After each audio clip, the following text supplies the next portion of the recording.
അനിതാസ് വ്ലോഗിലേക്ക് എല്ലാവർക്കും സ്വാഗതം. വളരെ നാളുകൾക്ക് ശേഷം നമുക്ക് ഇന്ന് കുറച്ച് കൂണ് കിട്ടിയിട്ടുണ്ട്.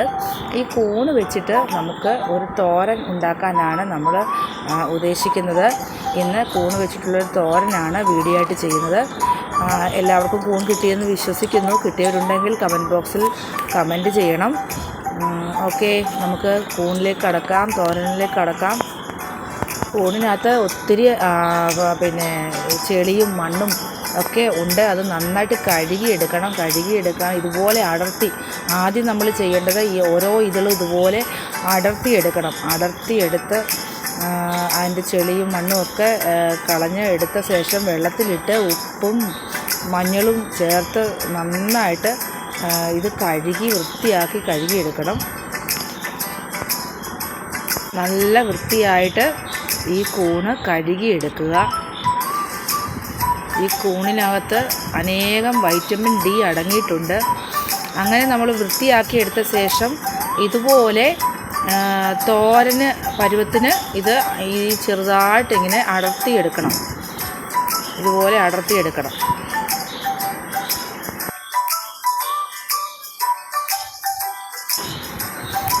ഇങ്ങനെ അടർത്തിയെടുത്ത ശേഷം നമ്മൾ ഒരു പാൻ അടുപ്പത്ത് വെക്കുക. പാൻ അടുപ്പത്ത് വെച്ച് എണ്ണ ഒഴിക്കുക. എണ്ണ ഒഴിച്ച ശേഷം കടുകിട്ട് പൊട്ടിക്കണം. കടുകിട്ട് പൊട്ടിച്ച ശേഷം നമ്മൾ റെഡിയാക്കി വെച്ചിരിക്കുന്ന ഈ കൂണ് അതിലേക്ക് ഇട്ട് അല്പം മഞ്ഞൾപ്പൊടിയും പാകത്തിന് ഉപ്പും കുറച്ച് കറിവേപ്പിലയും ചേർത്ത് നന്നായിട്ട് ഇളക്കി യോജിപ്പിക്കണം. നന്നായിട്ട് ഇളക്കി യോജിപ്പിച്ച് ഇതിൽ നല്ലതായിട്ട് വെള്ളമുണ്ട്. ഒട്ടും വെള്ളം ചേർക്കേണ്ട ആവശ്യമില്ല. ഇതിനകത്തിൽ വെള്ളമുണ്ട്. ആ വെള്ളം ഇറങ്ങും. അതൊന്ന് അടച്ച് വെച്ച് വേവിക്കണം. കുറച്ച് സമയം നമ്മളിത് അടച്ച് വെച്ച് വേവിക്കണം. അപ്പോൾ അതിലെ വെള്ളം മുഴുവനും ഇറങ്ങും. അത് അടച്ച് വെച്ച് വേവിച്ച ശേഷം കുറച്ച് സമയം നമ്മളത് തുറന്ന് വെച്ചും കൂടെ വേവിക്കണം. തുറന്ന് വെച്ച് വേവിക്കുന്നതെന്ന് വെച്ചാൽ ഇതിലെ വിഷാംശങ്ങളൊക്കെ ഈ ആവിയിലൂടെ പുറത്ത് പോകാൻ വേണ്ടിയിട്ടാണ് ഇത് അങ്ങനെ ചെയ്യുന്നത്. അങ്ങനെ ഈ വെള്ളം വറ്റുന്നത് വരെ നമ്മളിത് ഇങ്ങനെ തുറന്ന് വെച്ച് ചെറിയ തീയിൽ വേവിച്ചെടുക്കണം. വെള്ളമൊക്കെ വറ്റി വെന്ത് വരുമ്പോൾ നമുക്ക് അരപ്പ് ചേർക്കാം.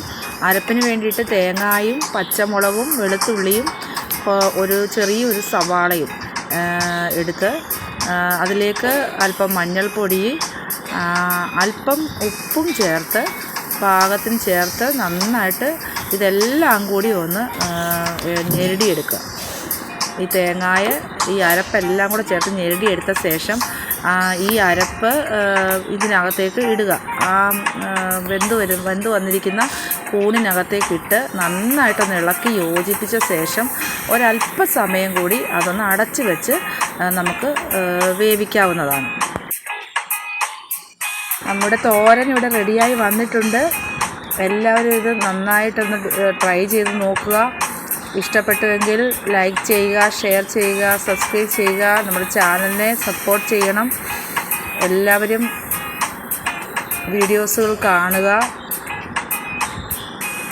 വീണ്ടും നല്ലൊരു വീഡിയോയുമായി വരുന്നത് വരെ എല്ലാവർക്കും ബൈ.